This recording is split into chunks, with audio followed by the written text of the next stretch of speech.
एक प्रेमी और प्रेमिका जंगल में बार बार संबंध बना रहे थे।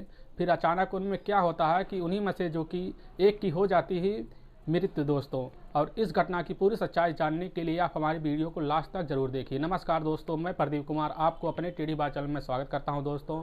दोस्तों आज की यह जो घटना है, यह घटना है जो कि राजस्थान के जिला डोंगरपुर के जो कि एक थाना पड़ता है, सदर थाना के पास के एक जो कि क्षेत्र लगता है, उसी गांव के असेला गांव की जो कि एक आदमी जिसका नाम जो कि ब्रजेश कुमार था। और ब्रजेश कुमार वहाँ के सदर थाने में जाता है और वह बोलता है, साहब कि हमारी बेटी जो कि 8 अक्टूबर से गायब है, 8 अक्टूबर 2022 से गायब है और वह घर से नहीं आई है, अभी कई दिन हो गए। फिर इस चीज़ की रिपोर्ट उससे जो कि पूछा जाता है कि आखिर तुम्हारी बेटी क्या तुमसे कुछ बोल के गई है, तो वह बताता नहीं, हमके इस बात के पता ही नहीं था हमें कि हमारी बेटी जा कहाँ रही है। और इस चीज़ के हमें पहले से नहीं पता था कि वह जो कि किससे मिलने गई है। तो इस चीज़ की पुलिस जो कि उससे यह बात सुन के वह जो कि सारी कंप्लेन लिख लेती है और फिर पुलिस उससे जांच करने लगती है। और जब पुलिस जांच करना शुरू कर देती तो वहाँ उसके घर आती ब्रजेश कुमार, जो कि ब्रजेश कुमार के लड़की का नाम था संगीता कुमारी। और संगीता कुमारी का उम्र था जो कि वह मात्र 17 साल की लड़की थी, जो कि वह अभी पढ़ भी लिख रही थी। तो उसके माता पिता से पूछा जाता है क्या इसके पास कोई मोबाइल नंबर था, तो उसके माता पिता कहते नहीं, हमारी बेटी के पास कोई मोबाइल नंबर नहीं था और ना ही यह किसी से बातें करती है। और पुलिस पूछती है क्या इसके किसी के साथ अफेयर था, तो उसके पिता ब्रजेश कुमार वह भड़क जाते हैं, हमारी बेटी ऐसी हो ही नहीं सकती, हमारी बेटी बहुत सीधी थी, हमारी बेटी सब बातें हमसे शेयर किया करती थी। तो पुलिस वाले इस चीज़ से हैरान रह जाते हैं, आखिर इस चीज़ की जांच हम कैसे करें। तो इस चीज़ को जांच करने के लिए पुलिस वहाँ के लोगों से, बगल से पड़ोसियों भी पूछना शुरू कर देती है, लेकिन पड़ोसी वाले भी इस चीज़ को नहीं बता पाते कि यह मामला क्या है। तो पुलिस को जो कि पूछते हैं कि ब्रजेश कुमार से क्या तुम्हारे पास कोई मोबाइल है, तो उसके पिताजी कहते हैं हाँ मेरे पास जो कि एक मोबाइल है और उसी से हम लोग अपने परिवार में रिश्तेदारों से बातें करते हैं। तो पुलिस ब्रजेश कुमार के मोबाइल को ले लेती है और उसकी CTR निकालने लगती है। तो उसमें से जो कि बार बार एक नंबर से कॉल आता है, तो पुलिस उस एक जो कि कॉल की डिटेल निकाल कर उस लड़के का नाम जो कि वहाँ के जो कि उसी सदर थाने के क्षेत्र के पास के गांव की जो कि वह लड़का था मधुंगा मरहर की गांव की, और वह लड़का जिसका नाम था सोहन कटारा जो कि उसी थोड़ी दूर पे पड़ता है, उसी क्षेत्र में वह लड़का था। और उसी नंबर पे बार बार उसके पिताजी के नंबर पे बार बार जो कि ब्रजेश कुमार के नंबर पे बार बार वह फ़ोन आता था। तो उस नंबर को जब पूरी तरह से डिटेल निकाल लेती है पुलिस, तो वहाँ के जो कि सोहन कटारा को अरेस्ट करने के लिए पुलिस चली जाती है। फिर वहाँ जाके जब सोहन कटारा को अरेस्ट कर लेती है तो उससे पूछा जाता है कि तुम जो कि ब्रजेश कुमार के नंबर पे फ़ोन क्यों कर रहे थे, तो वह लड़का बताता है कि यह हमारा नंबर नहीं, या किसी और नंबर है। तो लेकिन पुलिस उसके साथ सारी सबूत उसकी सच्चाई रख लेती है, उसका नंबर भी ले लेती है। तो वह नंबर जब ले लेती है तो उसका CTR निकालती है, पता लगता है कि इसी के मोबाइल से सोहन कटारा जो कि ब्रजेश कुमार के नंबर पर बार बार फ़ोन किया गया है।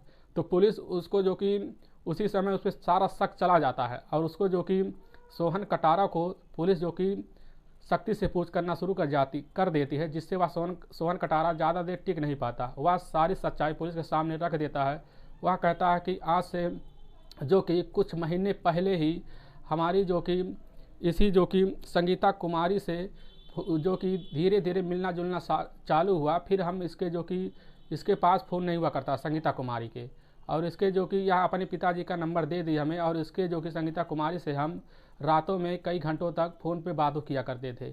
फिर धीरे धीरे जब बात करते थे तो इनमें जो कि हमारे बीच धीरे धीरे प्रेम बढ़ने लगे, और प्रेम से बढ़ने के बाद हम दोनों रिश्ते ज़्यादा बढ़ गए, जिससे हमारे संबंध भी बनने लगे। फिर हम इनसे बातें करते थे और कहते थे संगीता कुमारी से क्यों ना हम शादी कर लिया जाए। संगीता कुमारी कहते हम शादी तो करेंगे, अभी हमारी पढ़ाई चल रही है। और जो कि इस चीज़ की बात इसके माता पिता को किसी को भी नहीं थी, और ना ही इसके घर वाले, ना किसी को रिश्तेदार किसी को नहीं थी। और लेकिन जब जो कि यह सोहन कटारा इस चीज़ से इसको हो जाता है कि हमारी बीच की दूरियां बढ़ रही है, तो यह एक दिन संगीता कुमारी को जो कि 8 अक्टूबर को शाम को वह फ़ोन कर देता है, चलो आज हम जंगलों में चलते हैं, वहाँ पर कुछ बातें करेंगे, तुमसे बहुत ज़रूरी बात है। तो संगीता कुमारी तो नहीं आती। फिर वह बार बार संगीता के माता उसके ब्रजेश कुमार के नंबर पर फ़ोन करता है बार बार, जिसे संगीता कुमारी को आना ही पड़ता है और वह जंगल में चले जाते हैं। वहाँ जाने के बाद संगीता कुमारी और सोहन कटारा कुछ देर बैठे रहते, फिर वहाँ पर संबंध बनाते हैं। और बनाने के बाद जब वह संबंध बना लेते हैं, फिर वह जो कि उसी समय सोहन कटारा संगीता से बोलता है कि चलो हम आज की आज शादी कर लेते हैं। तो संगीता कुमारी कहती है कि नहीं, हम शादी नहीं करेंगे, हम तुम्हारे साथ शादी नहीं करेंगे, अगर शादी करेंगे तो हमारे घर वाले क्या कहेंगे। तो वह उसी समय सोहन कटारा कहता चलो हम भाग चले आज। तो वह कहता नहीं, हम भागेंगे नहीं, तो हमारे घर वाले की बहुत बेइज्जती होगी और हम अपने माता पिता से बता देंगे। सोहन कटारा कहता अगर इस बात की भनक तुम्हारे घर वालों को भी लग गई तो हमारा मिलना जुलना दूर तो हमसे जो कि तुम साथ एक दिन भी नहीं रह पाओगे।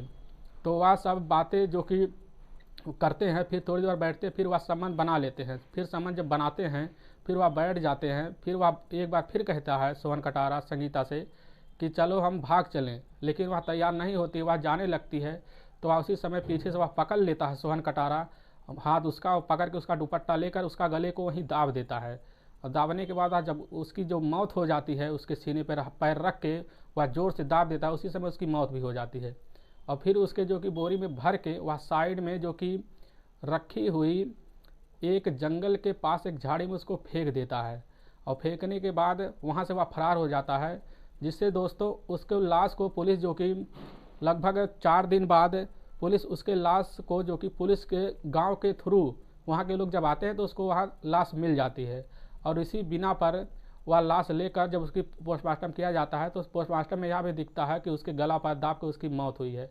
तो यह सारी सच्चाई उस सोहन कटारे के मुंह से सुनने के बाद पुलिस उसको अरेस्ट उसी समय कर लेती है। और करने के बाद जो कि उस पर धाराएँ लगाकर उसको जेल में डाल देती है और उससे पूछती है अगर तुम चाहते तो तुम अपनी ये बात जो कि इसके माता पिता से, संगीता के माता पिता से कह सकते थे, हो सकता तुम्हारी शादी ज़रूर हो जाती। तो उसके माता पिता भी उसी समय ज़ोर ज़ोर से रोने लगते हैं और वह कहते हैं अगर तुम एक बार हमसे कहो तो क्या हम अपनी बेटी की शादी तुमसे नहीं करते। तो यह बात सुन के जो कि सोहन कटारा भी हैरान रह जाता है, वह अपनी लेकिन वह करे तो क्या करे, अब जो होना था सो हो गया। दोस्तों आप इन दोनों के बारे में क्या कहना चाहेंगे, सोहन कटारा को क्या सजा होना चाहिए, और इन दोनों के जो कि एक जल्दबाजी में लिया गया फैसला ही इन लोगों की ज़िंदगी बर्बाद कर गई। दोस्तों आप जो भी कहना चाहेंगे हमारे कमेंट बॉक्स में ज़रूर करें, हम आपके बहुत आभारी रहेंगे। दोस्तों अगर दोस्तों आपको हमारा वीडियो पसंद आ रहा है तो हमारे चैनल को लाइक और सब्सक्राइब और शेयर ज़रूर कर दें। फिर मिलेंगे नेक्स्ट वीडियो में, तब तक के लिए राम राम, जय हिंद।